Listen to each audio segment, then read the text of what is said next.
কাল ছিল এক ঝরা ফুলের জন্মদিন, যার সৌরভ আর মমতায় আজও তপ্ত মরুর বুকে জমা হয় রূপালী শিশুর অনন্য অন্ধকারের বিমুগ্ধ স্বপ্নের আলাপচারিতা।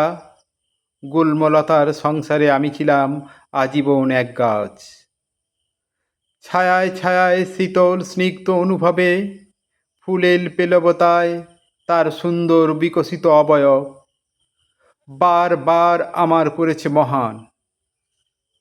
আমাদের দিবস রজনী মেঘেদের মতো ছিল বাধাহীন আসমান।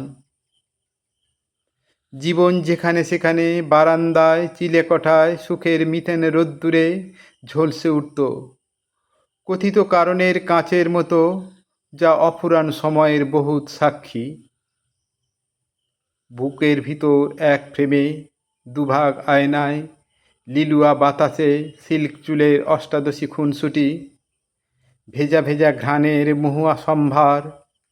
বেশ সময় ছিল তার সাথে মম নিসর্গ হৃদম অনুভূতি, অনুভব, সময়ের একান্ত কম্পন, ঘাস আর প্রশান্তি এক বালিশে, চার চোখ, জেগে থাকা চার চোখে নিগুড় ঘুম।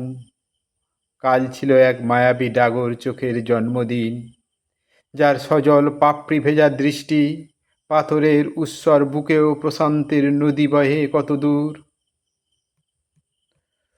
যেতে যেতে গুনে ফেরা যায় না সময়ের কাছে। কাল ছিল এক সূর্যের জন্মদিন, যার তেজস্ক্রিয়তা আলাস্কার বরফ বুকেও এনে দেয় পরম উষ্ণতা।